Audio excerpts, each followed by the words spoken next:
There is an increasingly obvious and scary parallel between how President Donald Trump is being treated by his staff to how Trump's family reportedly treated his father, Fred Trump, during the later stages of his dementia.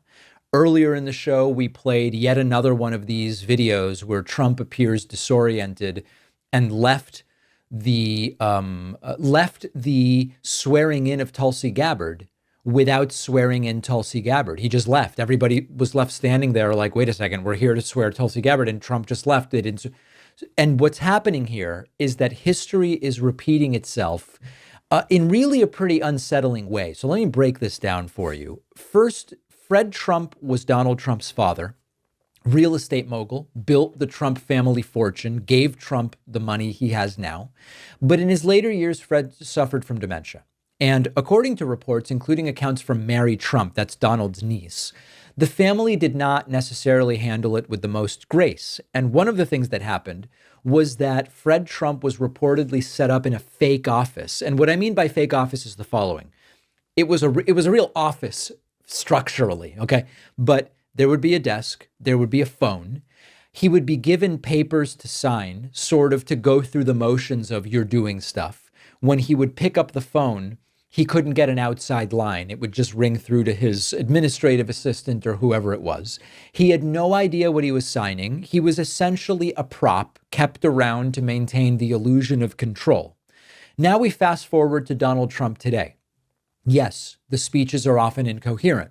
He confuses names. He confuses places. He leaves events before the thing he's there to do has even taken place.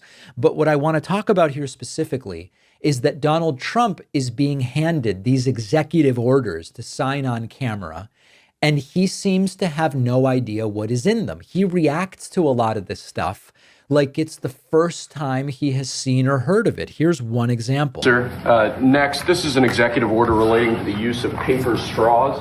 As you've consistently identified, nobody really likes paper straws. Number one trending. Can you believe it? A paper straw was number one trending for 3 days or something.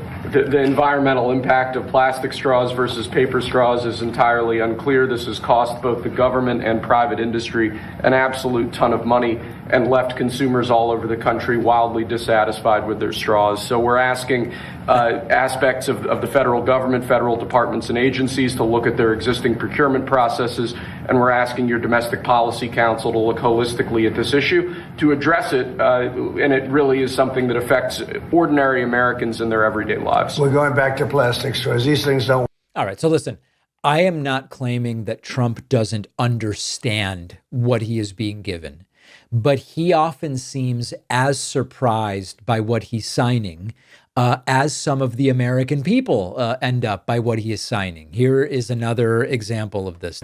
Next, in 2018, you imposed ad valorem duties, tariffs on imports of steel at a 25% rate. Since that time, a large number of exclusions and exceptions to that tariff rule have been implemented. Because of the damage to the United States steel industry that those exceptions and exclusions have imposed, we're now, this order would reimpose that 25% ad valorem tariff rate on imports of steel, and it's presented for your signature now. Okay. Do you understand what that means? You sort of get the point. Trump just seems generally confused by this stuff. So here's the point that I'm trying to make.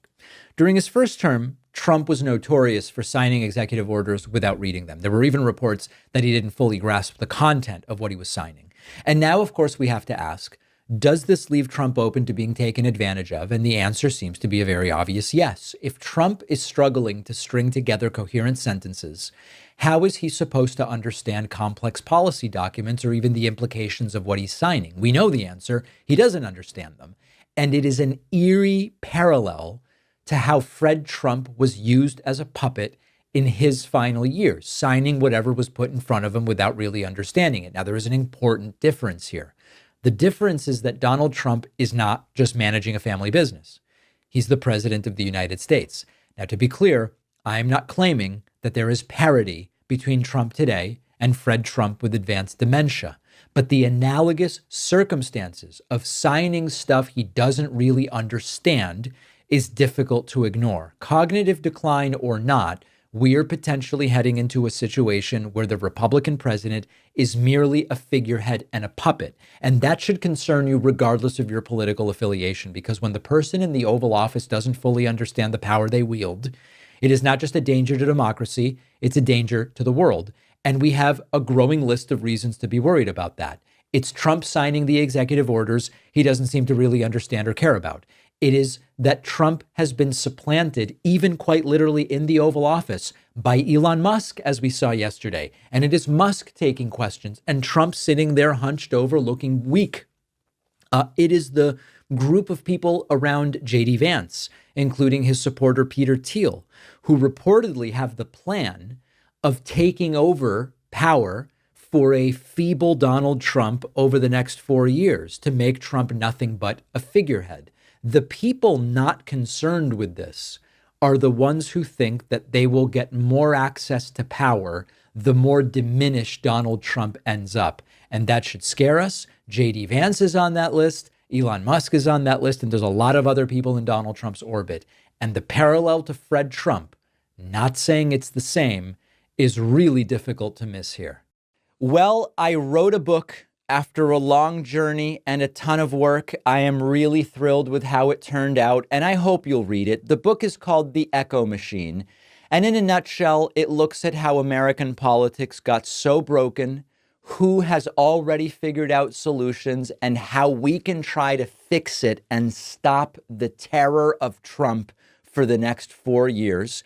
With Trump winning this election, The Echo Machine couldn't be more relevant, not only a warning about how we got here, but also about what might be coming and how to prevent the worst outcomes.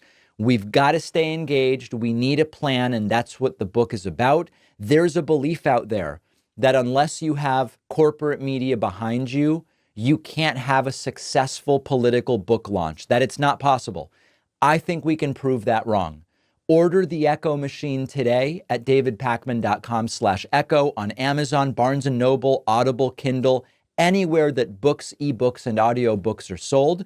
You can also call any local bookstore and say, please order me The Echo Machine by David Pakman. Wherever you get the book, you'll get the free pre-order perks, including the signed book plate. Head to davidpakman.com/free book stuff after ordering.